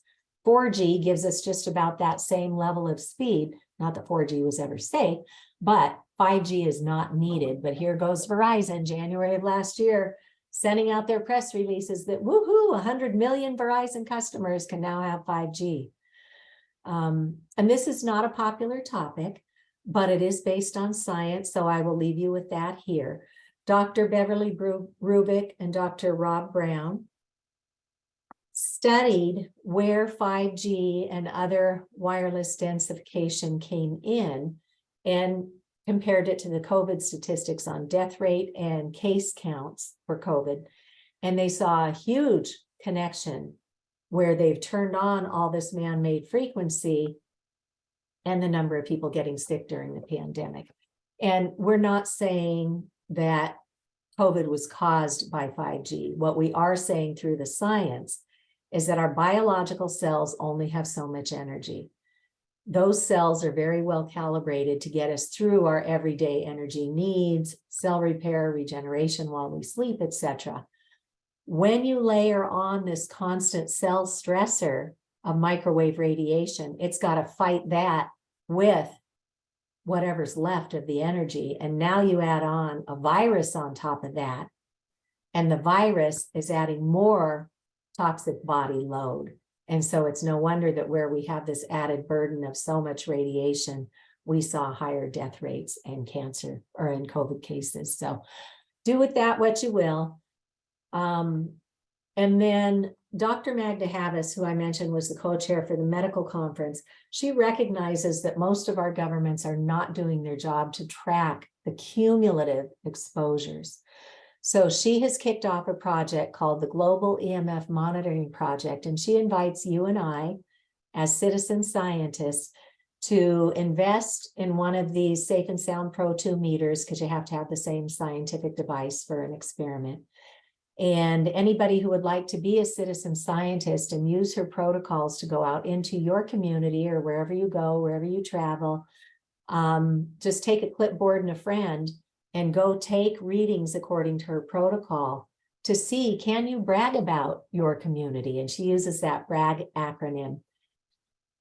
B stands for you're in the blackout zone, watch out. R stands for red, you're in the danger zone. A stands for amber, you're getting into trouble. And green, G stands for green, that, you know, they had a conference with some of the scientists a while back in Salzburg, and they said, even if we could get to as low as 1,000 outdoors, provided you get to go home to a safe environment to do the detox, even if we could get down to 1,000 outdoors, that would still be considered green unless you're right under that transmitting device. So anybody who would like to participate in Dr. Havas's study, she, or Rob Metzinger, who makes the Safe and Sound Pro over at Safe Living Technologies, he's been so generous and offered a discount. So if you go to globalemf.net, that's their website, if you want to participate in her study, they will offer you a discount. It might be like 20–25%, and it's about a $400 meter otherwise. So in today's world, it's just really nice to have a good meter on hand, but also to help her with her project. She's had us measure our cars. She's had us measure indoors in our homes. She's had us measure outside in our communities. So it really feels good to do something constructive. So remember, outdoors, we're saying if you can get to 1,000 or less, that's pretty good. Up in Westmoreland, I think it was Lori who measured, they were at 417 at their fire department. That was pretty good. Keene was starting toward the danger zone. And now we know they are now installing small cells at the curb. So we anticipate this is going to go much higher very soon if they're not able to stop the activation of those small cells in neighborhoods. Nashua is already in the red zone, as was Concord. And Stratham, where Deb lives, who's part of New Hampshire for Safe Technology, they wound up putting a cell tower right on their main drag there, and they're in the black zone. And this photo here is from the North End in Boston. For those of you who have had the privilege of being in the North End in Boston, you'll know this is where all of our amazing Italian restaurants and bakeries are. But there are also, it was a large immigrant community during World War I or II. So there's a lot of people who still live up above all these businesses down below. And industry is, as we know they're doing with 5G all across the country, putting cell towers at the curb. In this community, they negotiated to have pretty ones. So these pretty wrought iron lamp looking things, these are actually cell towers at the curb where thousands, hundreds of thousands of people go all the time for tourism here. So this is the reality of what's happening. They put these pretty ones up down the main strip on Hanover Street, but when you get to the cross streets and you look down the side street, they put up these ugly gray monopoles right outside people's bedroom windows. So that's what's happening. But there's always hope, and we take great inspiration from Martin Luther King Jr., who taught us that when we finally get it right, it comes through three important channels when we have social change. The public engages, which is where I do my work through education, and then hopefully inspire you guys and bring other people back, and we'll just keep educating. The courts rule, and then public policy catches up, in this case, to the science. And I have a lot of slides on this. I'll go through them quickly, and then I'll leave you with my slides in our follow-up email, and you can go pound around and see what interests you there. So legal solutions. The biggest lawsuit that's going on right now was from the Environmental Health Trust, Children's Health Defense, and others were all combined into a lawsuit. When the I mentioned that the head of the FDA went over to the FCC and said, it's all fine, keep doing what you're doing. Once the FCC closed this record that they had opened up, into which all this science had been poured that they ignored, once that docket was closed, they had to make a determination, and they filed a formal report with something called the Federal Register. And they said, we're going to keep doing what we're doing. We're going to stick by those 1996 public radiation exposure limits, which we know were never even biologically safety tested. So once that got put into the Federal Register, then the lawsuits could begin. And so the FCC was sued, and the plaintiffs put all this evidence that was put into the public record into 27 binders of 11,000 pages of evidence of harm. And they gave it to these three judges in the Ninth Circuit Court of Appeals in Washington, D.C. And the judges are looking at all of this evidence of harm, and they're looking at the FCC attorneys and saying, so how did you determine that you were going to stick with those public radiation limits from 1996? And the FCC attorneys did one of these, the FDA said it was okay. So the judges, of course, asked, well, where's the FDA's homework? And there is none. We have a huge regulatory gap in that not one of our federal agencies has examined the non-industry funded science on this. So the FCC was sued. The courts apparently don't like to tell our federal agencies what to do. They say, go fix it. So they remanded it or sent it back to the FCC and said, you need to account for children, the environment, infertility, electromagnetic illnesses, and so on. And coming up on August, it'll be 2 years, and the FCC has done not one thing to respond to the court order. So there's another petition that's been filed by Children's Health Defense to get the courts back on this, to force the FCC to address this issue. Who knows who's captured where? So we don't hold our breath, but do know that there are many, many, many, many lawsuits happening all over the world. And I want to draw special attention to what's happening here in Pittsfield, Massachusetts, because we have a few first in the nation things that might help you where you are. So Verizon puts this cell tower up illegally on top of this neighborhood. During the pandemic, they turn it on. And long story short, 17 children and adults and their pets got so sick they had to abandon their homes. And these families were persistent, polite, but persistent in front of their city council. They've been at it for 3 years now. About halfway through, the city council finally said to the Board of Health, you guys go investigate this and let us know what you find. So the Board of Health investigated. They spoke to the doctors who gave the electromagnetic illness diagnosis or microwave sickness. They spoke to world-leading scientists. They spoke to engineers who understand the effects biologically of EMFs. And they also listened to what the industry had to say. So at the end of the day, the Massachusetts Board of Health wrote an emergency order asking Verizon to come to the table in the next 7 days, and let's figure this out. There was already a commercial property owner in Pittsfield who said, we don't care if you put up that cell tower, just move it, put it on our property. We don't care. We don't have anybody living nearby. But Verizon did not come to the table. Instead, they went to the courts and asked for an injunction against the Pittsfield Board of Health. They said that it's not legal for the Board of Health to tell us what to do. So the Board of Health, meanwhile, had been consulting with their state level advisors at the Massachusetts Association of Health Boards, and they believe they have the power. What the FCC guidelines apparently apply to is the siting and the application process of these cell towers. Once something goes live in the community, it is now in the jurisdiction of the Board of Health. It is their job and responsibility to get rid of the nuisance or to get rid of the toxin that's harming the people or the environment. So that's where we are today. The citizens when Verizon did the injunction against the Pittsfield Board of Health, the Board of Health had already done their research and determined there were 2 pathways they could use to take this to court. And the sum total, I think, was probably in the 80,000 mark, which for a town is not an astronomical amount of money. Their rainy day funds certainly have that and much more in it.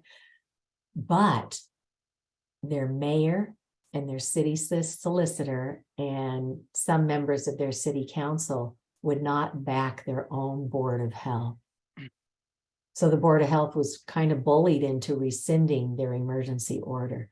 So that's when the citizens sued, and they had their day in court last 6th of April, and we're waiting to hear back from the judge.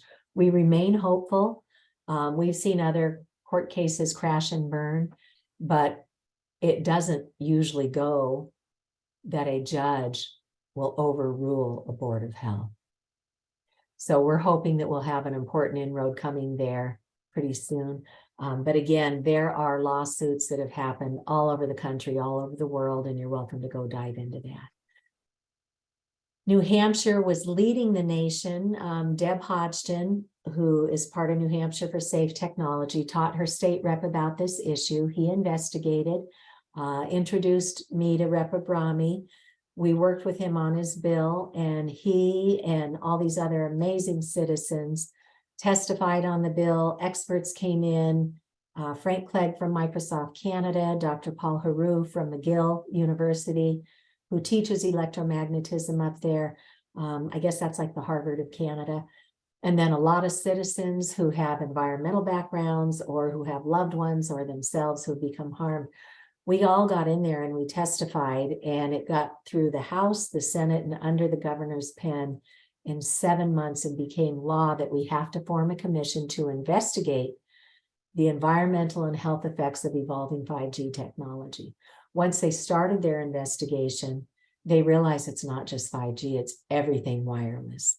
And then they came out with this groundbreaking report that documents the conflicts of interest with the wireless industry, and Deb volunteered her time to take the minutes.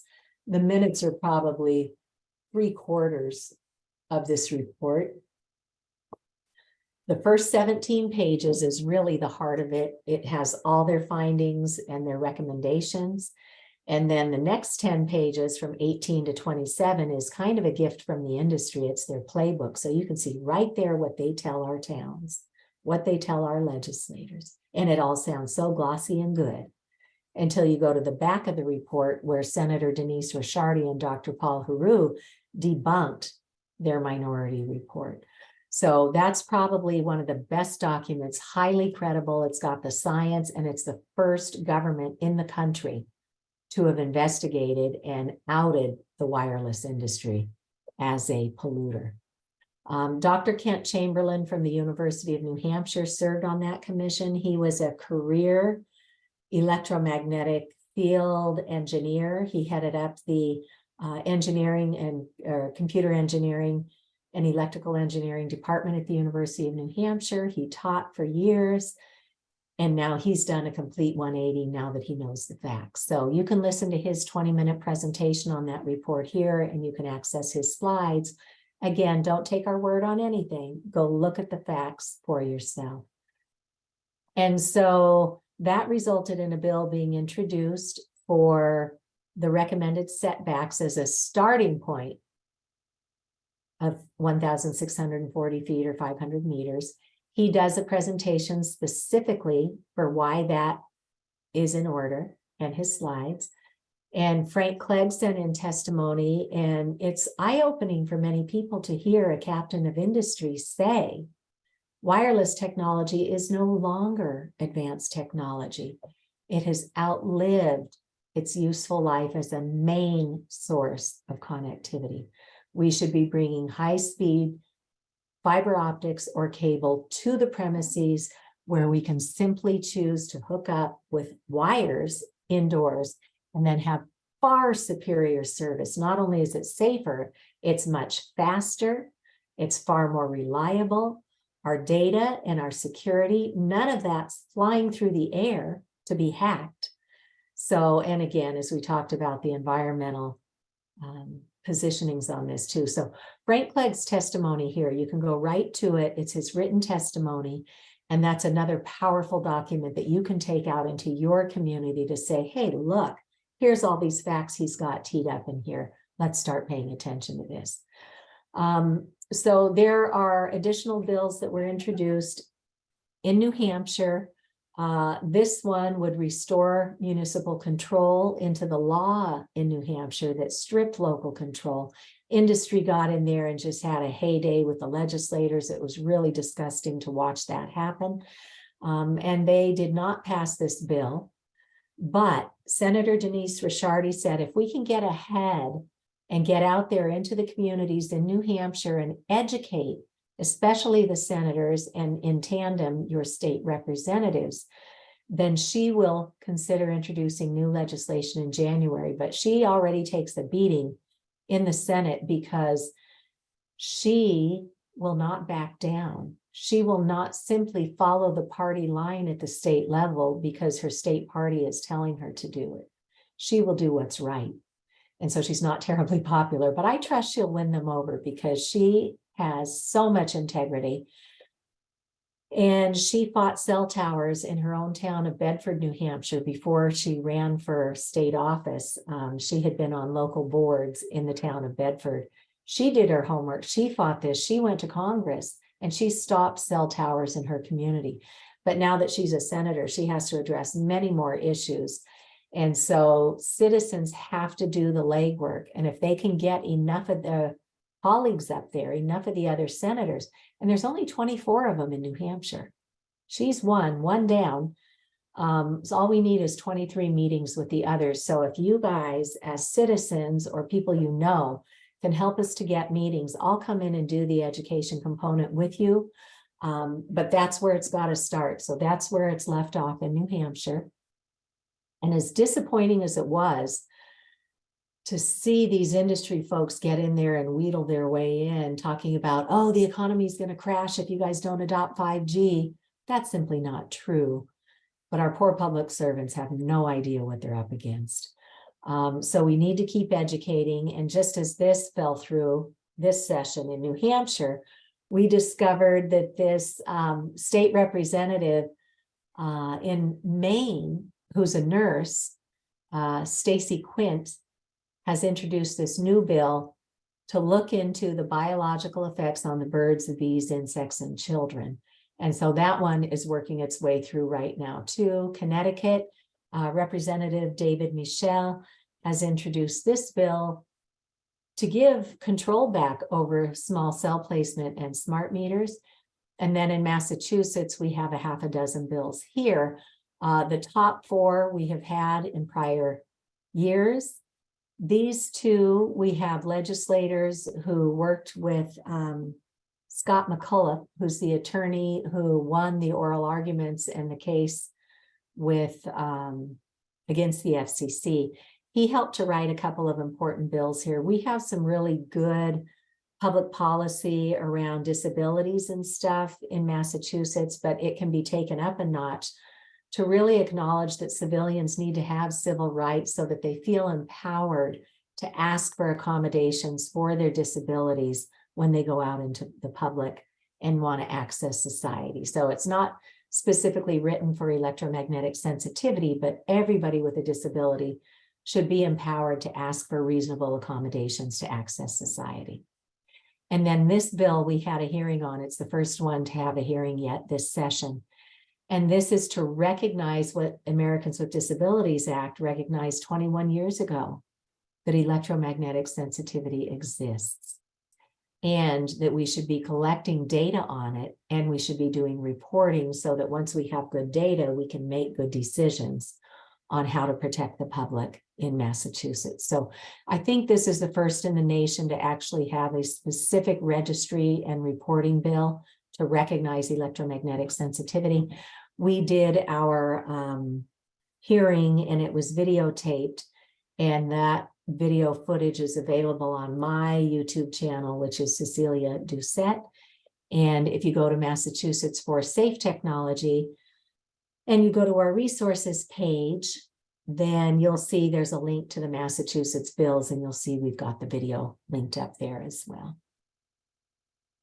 So here's all sorts of examples that the public is not taking this lying down. This is where the conversations truly begin. And as I said, there are 150 plus national groups. So if there's not one near you, our friends at Americans for Responsible Technology have a whole toolkit to help you get started. And just to give you encouragement, there are towns who have changed their zoning bylaws to make it illegal to put these cell towers in at close range. So be inspired by all that's happened here. And then eventually towns start taking action. The city of Boston has been actively engaged in lawsuits. Burlington, the town of Burlington, pulled together a whole committee of all their boards, and they came up with a small cell policy that has become part of a national example with Americans for Responsible Technology. They told the industry you can't put anything where it would interfere with disabilities, like a wheelchair not being able to get by all this new equipment they're putting up on the ground. They also said it's got to blend in aesthetically because the current law at the federal level protects us from doing ugly things in our community. But then they said, you can't just come in with this equipment and drop and run like the industry is prone to doing. If we approve your applications, our policy now states that you have to come back every single year and recertify, measure that equipment, make sure it's still transmitting within whatever the current law is. And we as a town don't have that expertise to do that recertification. So you, in this case, it was Verizon, you're going to have to come back every year and pay an independent consultant to do that recertification. And the night they ratified their small cell policy, Verizon withdrew their 7 small cell applications because they know they plan to put millions of these up everywhere. And they don't want to set a precedent for an annual review or paying for that recertification. So industry has been coming to our towns for a long time saying, oh, your hands are tied. The FCC says we get to put this stuff in. There's nothing you can do. Well, that's not 100% true. There are many things with good zoning code that our town should be doing, and many towns are. So you can look to these other examples where good things are happening. And here's more that you can dig into as well. And then for our schools, you know, the industry, very clever in their marketing campaigns, their 21st century classroom, right? They pushed that into all of our children's schools and started radiating our kids all day, every day. The New York Times did an expose to show what Silicon Valley executives are doing, and they are sending their children to schools with no technology or very limited, no wireless, no hardwired. They know a child's brain does not develop properly in the shallows of a screen. They develop properly through interactions with trusted adults, their family, their teachers, their peers, and the natural environment, not the shallows of a screen. Silicon Valley execs are going so far as to having their nannies sign contracts that there will be no screens near their children. And yet they're pushing this in on our kids. But for every problem, there's a solution. And we have great thanks to our friends, Patty and Doug Wood at Grassroots Environmental Education. They're the ones who have the project, Americans for Responsible Technology.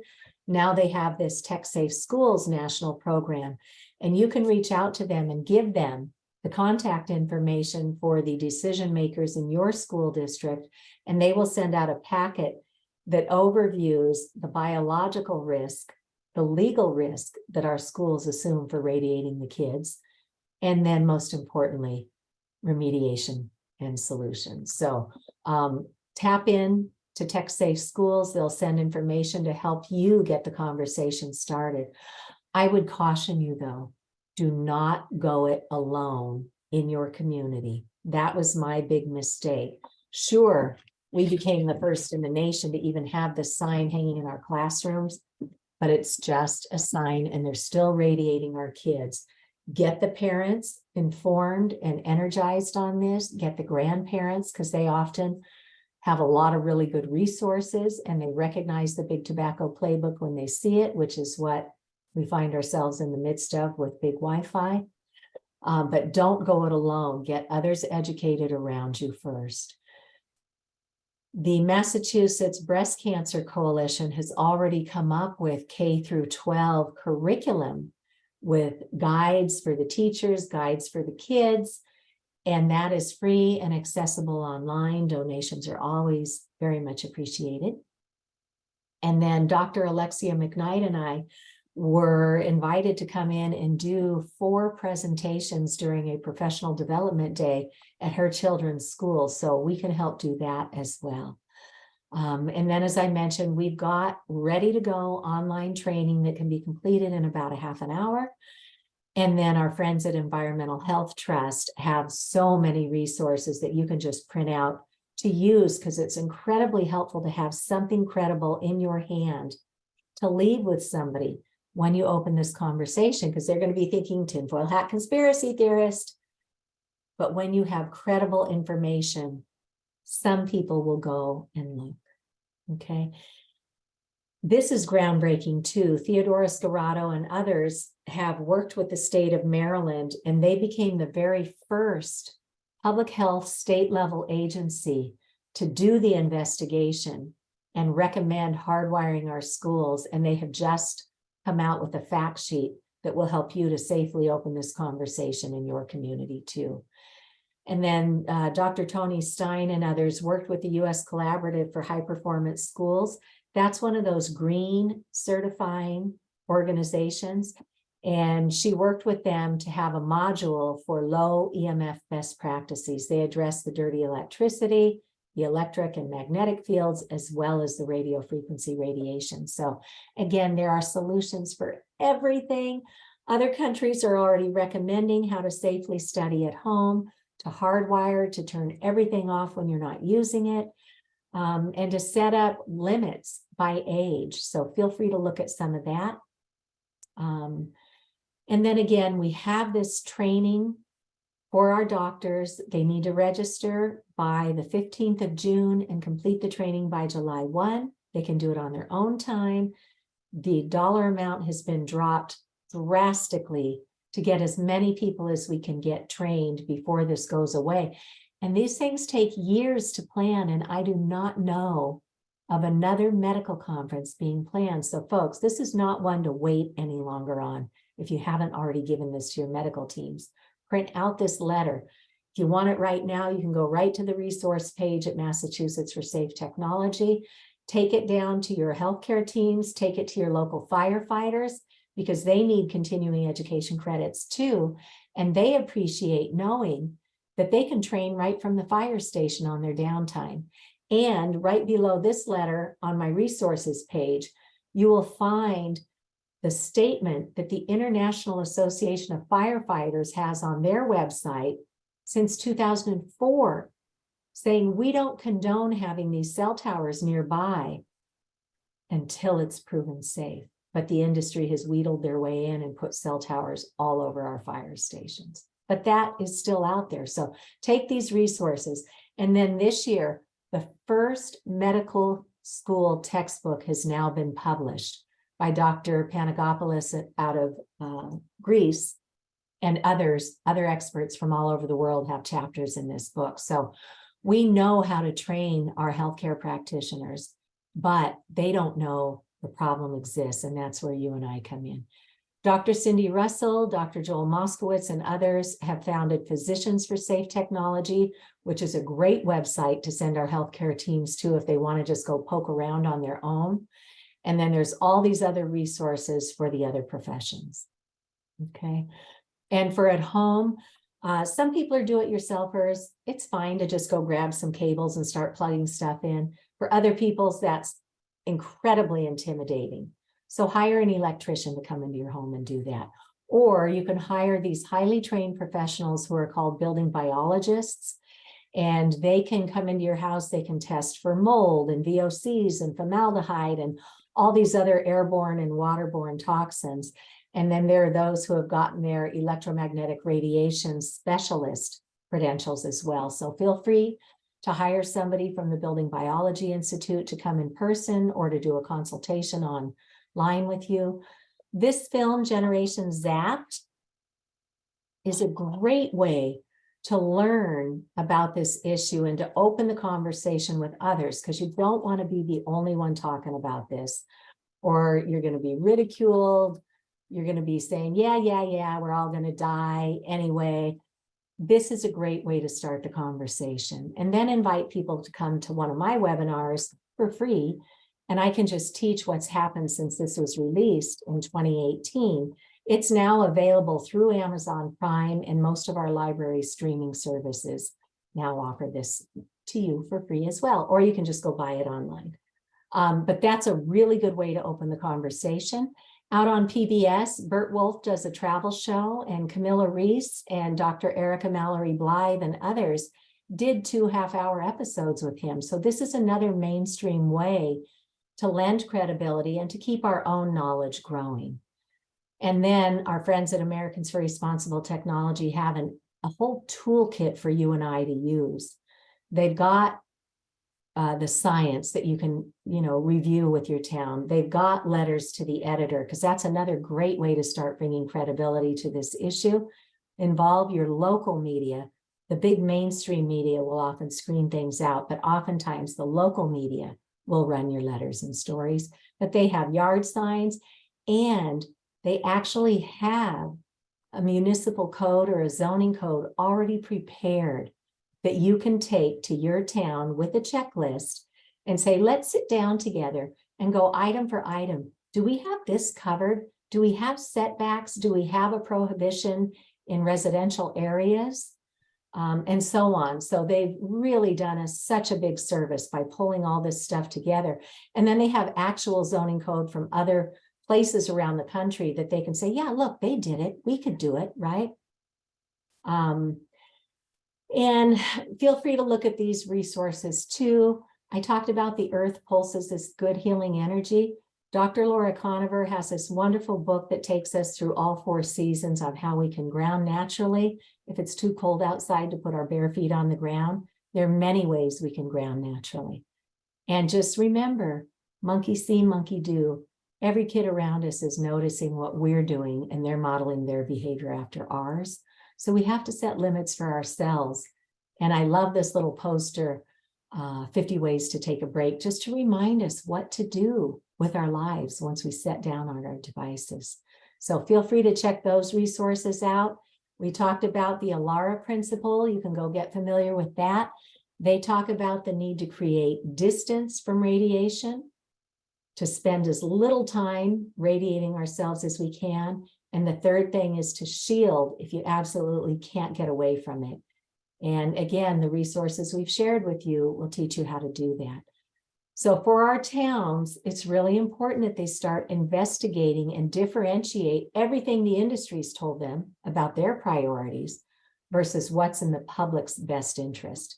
This free online resource called Reinventing Wires is a superb document that they can print out the PDF and start learning why we got sold a raw deal when the industry started saying, oh, we're going to give you guys so much faster signal and we're going to put all these cell towers at close range so everybody gets a good connection. Well, there's at least a dozen reasons why that's a bad idea, not just health. So feel free to use those resources, and it's critically important to measure, not against the FCC guidelines, but against what we know are these biological limits that Safe Living Technology and the Building Biology Institute share with us. And Safe Living Technology is who sells a lot of the equipment for people to create a safe space. So again, all these resources are here and we pulled them together for you. And, you know, just know we can be brought in to present. I was brought in last week to present to the Rotary Board or the Rotary Club in Keene, New Hampshire. And then we did another forum that afternoon at their public library. I've been brought in to do Zoom presentations to town boards and so forth. And there are others out there too, but however you can get this information credibly out there, we just want to help if we can. So really, we have got to start protecting these kids in schools. Oh, so my husband and I went out to dinner, a little local restaurant that's been around for decades. And we're sitting there and we see this robot go by with cocktails on the top of it. And it was delivering the cocktails from the bar to the tables. And we happened to be sitting at the bar, and the bartender is a friend of ours. He graduated with my oldest daughter. And I said, Nate, what do you think of the robot? And he said, well, he said, but we're having a hard time getting staff because all the kids who used to come work and waitress and bar back, there are so many kids today who have social and emotional issues, and they have these anxieties that prevent them from having a comfort level of even working in a restaurant. So that restaurant can't get kids to come work there anymore. And they bought 5 of these robots, 2 for the reception area and 3 for the restaurant and the bar. So we have got to get word out. We've got to come out of our comfort zones, and we've got to start teaching our schools and our families and our communities what this radiation is doing to our kids, and using this depth of resource that we've got here, because it is happening. Start where you are. What groups do you belong to? What associations do you belong to? They're always looking for public speakers to come in to their, quarterly annual meetings. So if anything we can do to help with that, we would be honored to. Educating is my happy place. So our town should now be forming formal committees on technology to make sure we do it the right way, not the way we're being led to do it by these industries. And our town should not be afraid to hire a qualified attorney, because most of our attorneys have no experience or very little experience with telecom law. But you could hire somebody like Andrew Campanelli, who used to work for industry, and now, knowing what industry has been doing, he switched teams and now he represents towns and people, and he can help you to rewrite your zoning code. But you need to bring it to your town's attention and not back down. Don't think somebody's going to take the ball and do this because it's the right thing to do. Everybody's busy enough. Many people are addicted to their devices. Biologically, we know it's hitting the same receptors in the brain as drugs and alcohol and pornography and gambling. But if we're calm and we present the facts and we continue to present the facts and the new facts, we can't go away. We have to carry this the whole way, is our other hard lesson learned. So for today, notice what's radiating. Start with baby steps, create a sleep sanctuary so you can keep your own body as strong as you can keep your body. And then migrate over toward the Ethernet cables and adapters. Again, it's not rocket science. And then just turn off all of the radiating antennas, right? And measure to make sure you got it all. And then just start forming new habits. Keep everything in airplane mode. If you need to set a timer on your phone, have it go off every 15 minutes or half hour. Set your device away from you, put it active, let it do the upload, download, then go right back into airplane mode. Make sure that the Wi-Fi antenna is off, that the Bluetooth antenna is off. It doesn't just say not connected, because not connected means it's still sending signal to make a connection. It's just hasn't lucked into one yet. Make sure it's off. When everything's off, then pick up your device and look at your emails and look at your texts. Respond to them in airplane mode and get it all composed, and then set it aside and go active, upload, download for just a couple seconds, and then go back into airplane mode. Sure, it's not as convenient as having it all on all the time, but you will reduce your radiation exposure significantly, even when you're on the go. But at home or at work, make it the goal to just hardwire. And again, our friends at Environmental Health Trust have all these amazing resources too. Pages you can just print out. They're well designed, they look good, they don't look scary. Use those too to have something to speak with. So thank you so much. As Lori mentioned, New Hampshire for Safe Technology has a Facebook page, and they also have an email address here, New Hampshire for Safe Technology @gmail.com. We have so limited resources that it doesn't make sense to keep reinventing the wheel.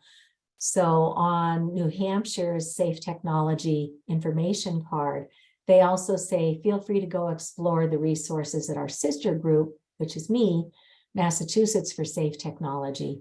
And you can go out here to our website and look at what's happening at the state level.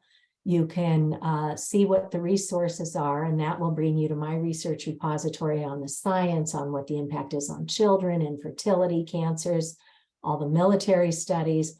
Feel free to use any of it as a launch point. And then we also, when local news happens in Massachusetts, we try to capture that, because again, the industry is going out and saying, oh, it's just your, a few people in your town. Nobody cares about this.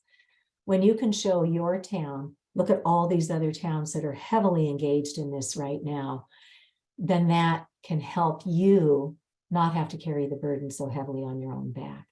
And then we have our events page here, where we list our monthly strategy meeting, and anybody around anywhere is welcome to join us. Doesn't have to be Massachusetts. But we also list our 2 webinars every month, and we're setting up our meetings for June and July, and we'll announce those soon. And then any special event, you'll also find information on the medical conference there.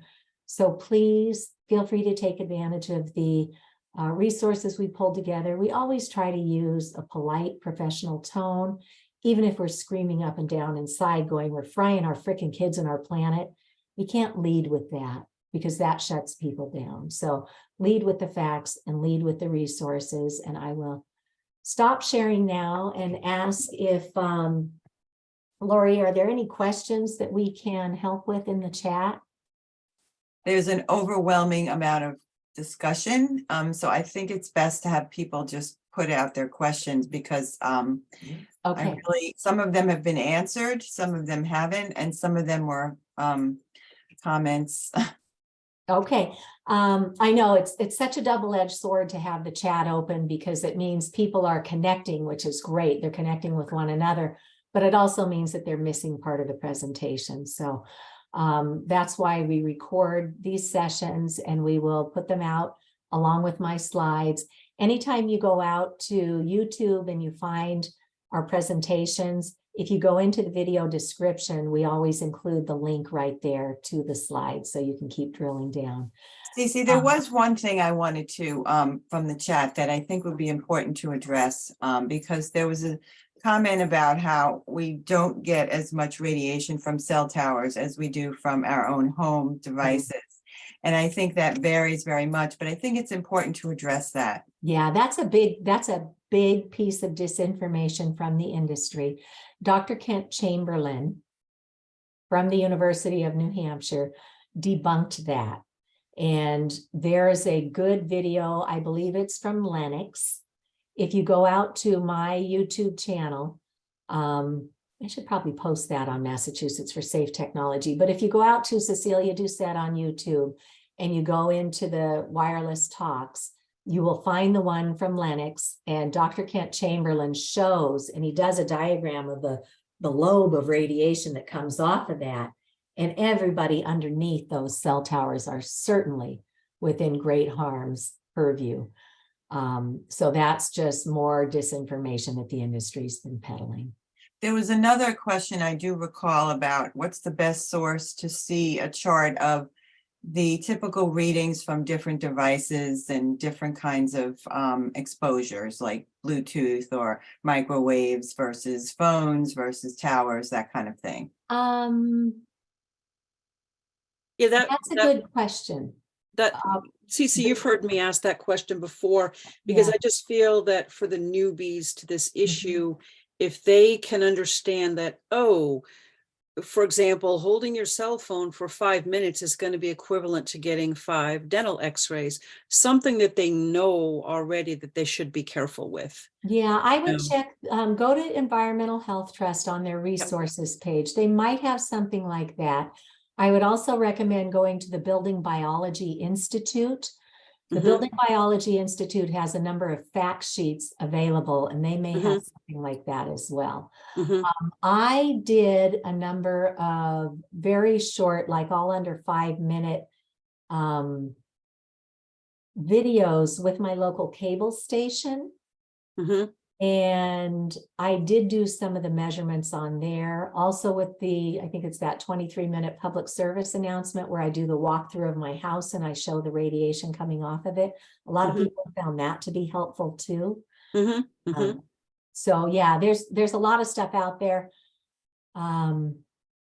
And again, as time permits, we create new materials, but as you know, we're all very tight on time and resources. I know, and I'm going to stop offering because I can't follow through. I get so Right. sick being on the computer, and I am a graphic designer. I can't even do my freaking beloved work. I know, Deb, I'm so sorry. Yeah. Okay. Were there any other outstanding questions? People can feel free to just raise their hands at this point if they would like. Okay, well, everybody, thank you so much for your time. As I said, we do this work on a volunteer basis, so it can take us a few days to get the video set up and then get the slides set up to go with it. So be patient with us and we'll do our best to get that out in the next few days.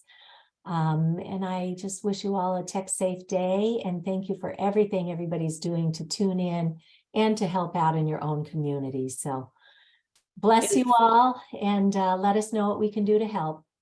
And thank you, Cece. I know I always say it and others are saying it, for all of your unwavering efforts. You put so much in, and I know so many of us, you're my go-to, you know that.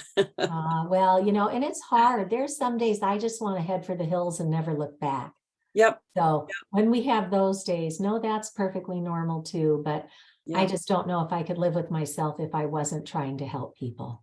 Yeah. But everybody makes that choice, and sometimes life just takes over and you can't do it. So we never sit here going, hey, what happened to so-and-so? Where'd that bum go? We just know people do what they can when they can. So take that and go outside and do some grounding and get some fresh air, and enjoy your day, everybody. You Take too. care. God bless. God bless. Lori, did you need to stay on with me after everybody drops off?